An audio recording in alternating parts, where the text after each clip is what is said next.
Yo, what's cracking YouTube? It's a vlog again. It's time to get some mood and, you know, good feelings up and vibes and stuff. You can see London is rocking some sun.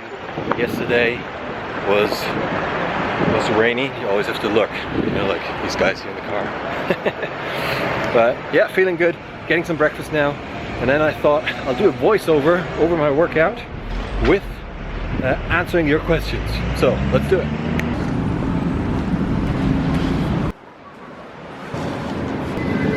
Guys, I'm in Crush and I just want to show you what I have for breakfast.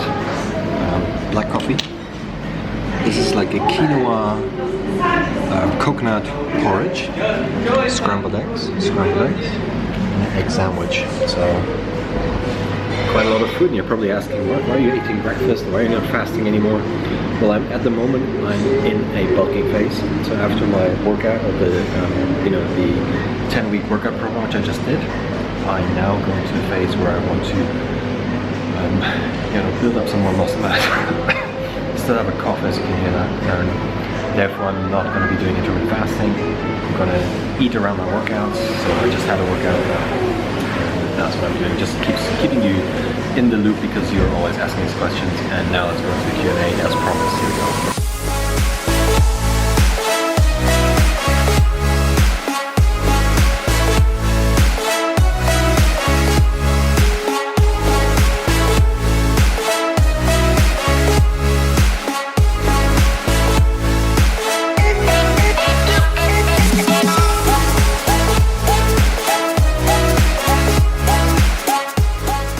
Okay, so let's get right to it and start with the first question. The first question comes from Thor, and he's basically saying, I would like to know how I can check my burn calories, and what if there's an app for it or something, what do you suggest? Now the thing is, Thor, this is one of the biggest problems out there to determine how to measure your calories burnt.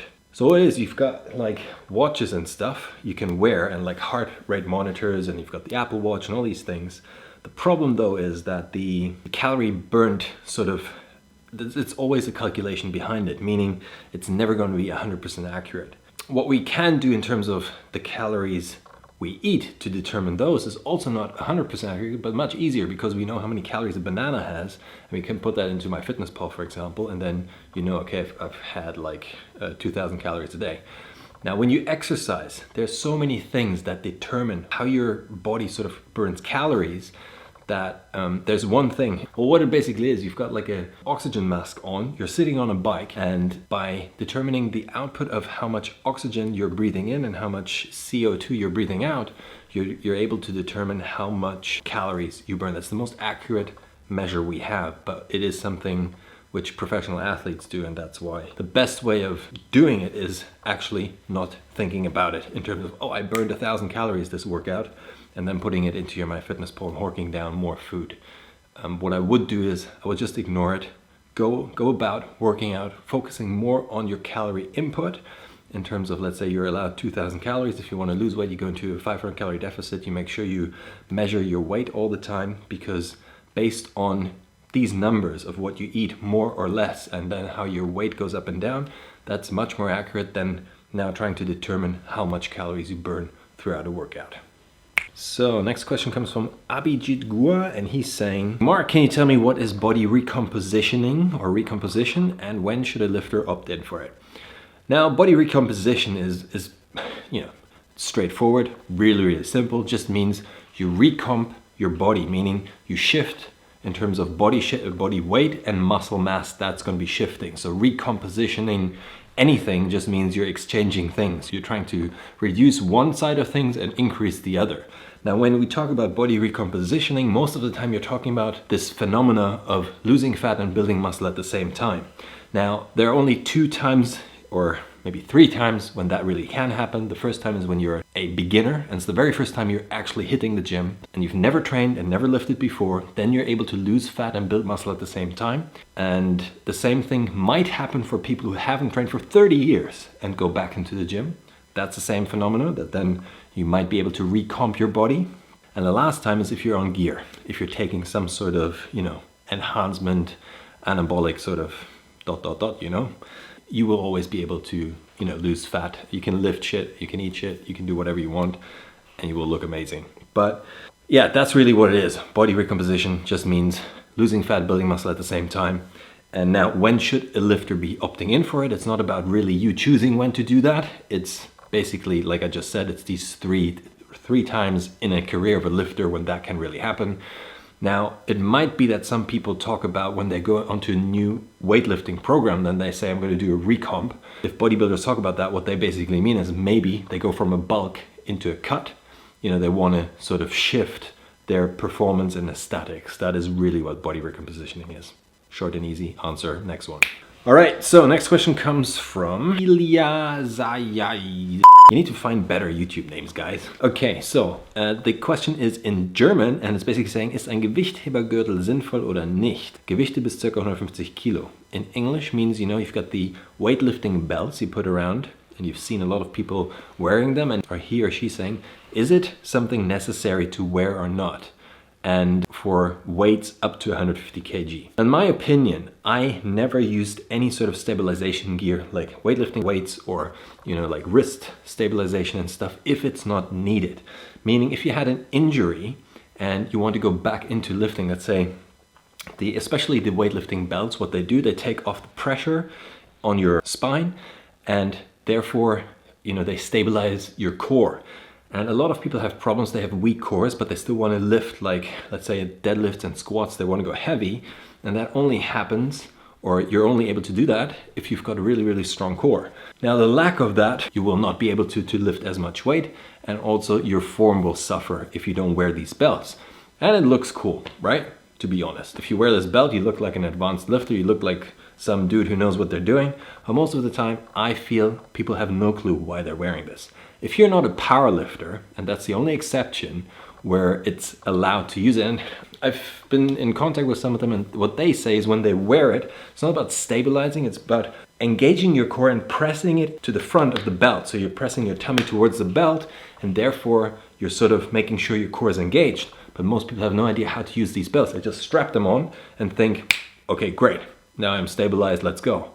So, in my opinion, I would never use any of this, because at the end of the day, what you're doing is, what stabilization means, yes, you've got a more stable spine and back and core, but at the same time, as you start lifting over a period of 4, 6, 8, 10 weeks, the actual amount of your core getting stronger is probably, I would say, 40-50% less, or even more, depending on how much stabilization you get. So you're missing out on actually training your core because you're stabilizing it with this kind of belt. Yeah, so in my opinion, long story short, what I would do if you've got an injury, then you can use like wrist support or the belts or knee support or whatever you need. If you're a power lifter, you use it because you know how to use it and it's part of your sport, yes, then use it. If you're a normal dude and you just want to look cool, don't use it, right? It doesn't make any sense. These belts, they're really expensive, 150, 200 pounds if you get a really good one. So you're just spending money for basically nothing and losing out on some gains. That's just my personal opinion, but that's what you ask for. Next one. Okay, so next question comes from Patricio, and he's basically wanting to know more about supplements. I made a video on supplementation, and he said, have you got more of those ones? Specifically, I would like to understand how to know which vitamins and supplements I'm deficient of and what effect I should feel when taking them. Just subscribed, should that height, okay. Really like your videos. Now, one thing I need to say at the very beginning is that I've produced a couple of more videos about nutrition, specifically, let's say creatine, for example. So if you go into my playlist section, you'll find exactly that. It's called Nutritional Area or something. And I linked all of the nutritional sort of videos into that area. Just check it out. It might be linked down here somewhere below. If not, go onto my channel and search for the playlist. When it comes to supplementation in terms of which vitamins to take, if you are deficient in them or not, I'm not a medical doctor, so I can't assess that and would be out of the scope of my practice, so to speak, and therefore I can't say that. But what I can do, and when you watch these videos like the creatine video, what I do is I answer the most common questions people have. Let's say, what are the side effects of creatine? What are the effects of creatine? How much should I take a day? And so on. But when I talk about how much should I take, is not used specifically. That is what the company recommends and what studies have recommended and so on and so forth. And also at one point, for example, vitamins, they become toxic if you take too much. So if I cover vitamins, I will say don't take more than that amount because it's toxic. And these numbers are all based on the government guidelines within the UK, US, Germany, and so on. So you can be sure that when I give this information, it's definitely backed by science and research.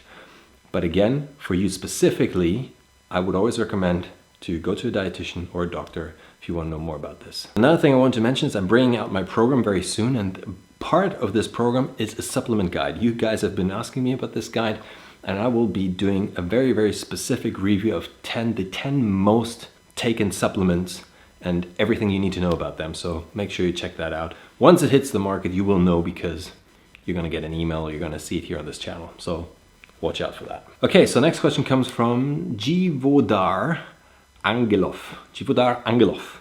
And it's a bit a longer question, but he basically says, Mark, I'm a beginner in training and I'm watching your work and for some time and I noticed something. And he's saying there's a difference in your videos. And what he's talking about, he says, in different videos, you're doing exactly different things. And I was wondering which one is the right one. I mean, what to eat after your workout. In some videos, you preach not to eat fruit after your workout. And you tell us why. And you told us that meat and veggies are the best. But during the 30-day challenge, I saw you had a banana and apple in your bag. Is this something to do with intermittent fasting? Is it something else? Thank you. So yes, you're right. It's very controversial, but it's not in a sense. And I'm going to explain that now in a second. So what I was talking about is that when you eat fruits after your workouts, the reason why that's not a good idea is because fruit just replenishes your glycogen within the liver, not in your muscle. Because fructose, which is the sugar in the fruit, is getting metabolized in your liver and has nothing to do with your muscle glycogen. So therefore, eating this whole idea of saying, let's fuel the muscle after your workout and eating a banana or an apple doesn't make any sense. So what I then recommend to do is eating the banana and fruit before your workout, because you top off your, let's say, liver glycogen just slightly. And once you start working out in the first 15 to 20 minutes, that is gone anyway, depending on what kind of workout you're doing. But generally, that's why I always recommend if you eat fruit, eat it before your workouts. During the 30-day challenge, what I've done is I had the fruit and apple most of the time before my workouts, like I'm preaching here. So that's congruent. I might have had it sometimes afterwards. That was just something I wasn't thinking about. I was just like, I was hungry, so I ate it.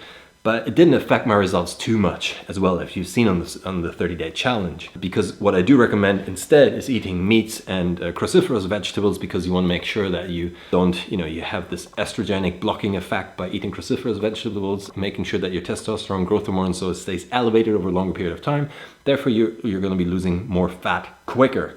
But once in a while, it's not like I follow this every single day and I'm religiously sticking to my diet. Like I told you, I tried to do the 80-20%, and if I forgot to eat my banana, I might have ate it afterwards, and that might have caused a bit of confusion. I'm sorry about that. I hope this clears it up a little bit. Generally speaking, if I'm on intermittent fasting, I sometimes don't eat around my workouts at all, because I might work out at 12 o'clock and I start eating at 5 p.m. and I stop at around about 9 p.m. And therefore, that's sort of my intermittent fasting approach. But now I'm back in the bulking phase.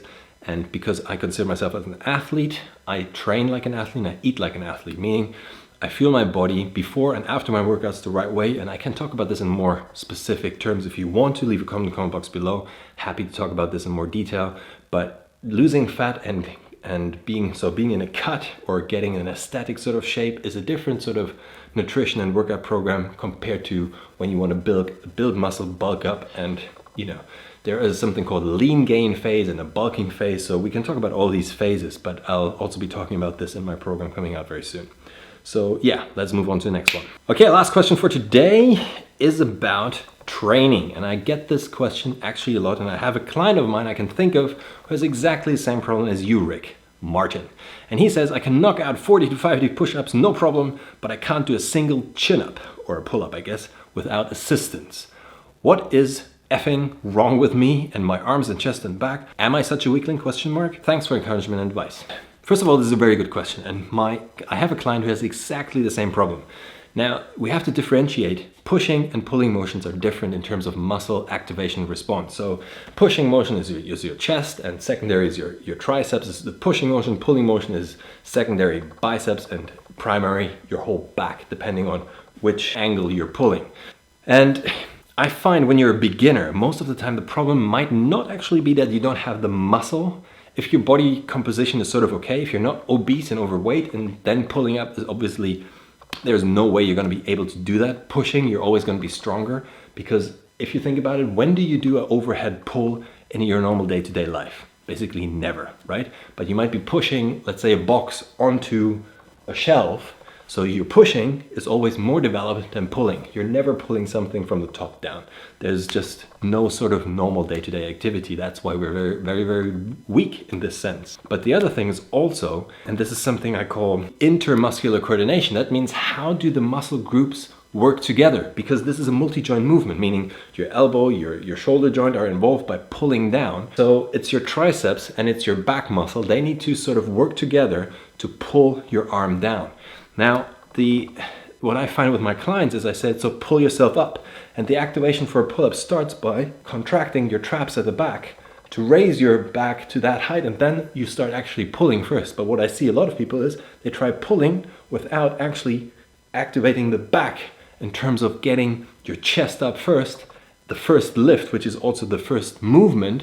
And as the movement starts, you're going to be able to then start pulling. So what you actually really need to do is, instead of going into an actual pull-up, you go to the triceps cable machine.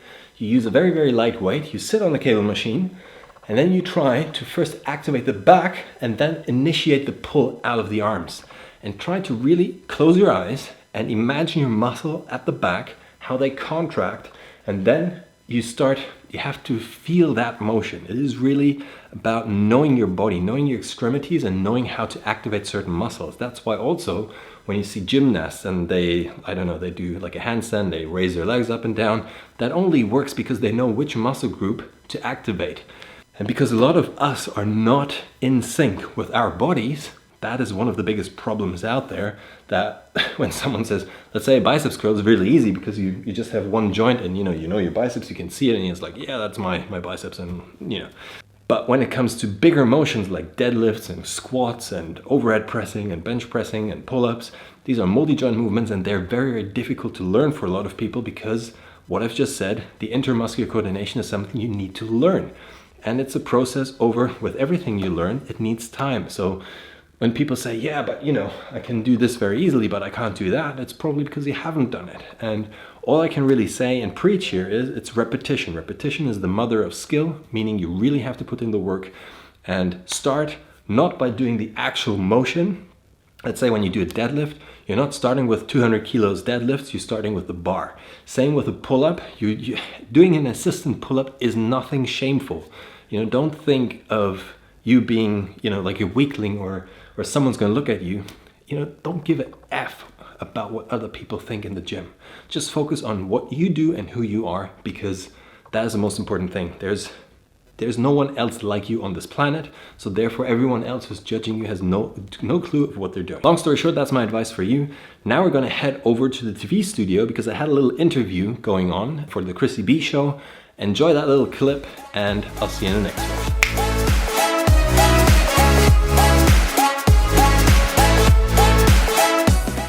Welcome back to the program, everyone. Now, before I give you my tips on how to overcome your insecurities, let's meet the amazing fitness expert, Marc Dressen. Hello, Marc. Hi.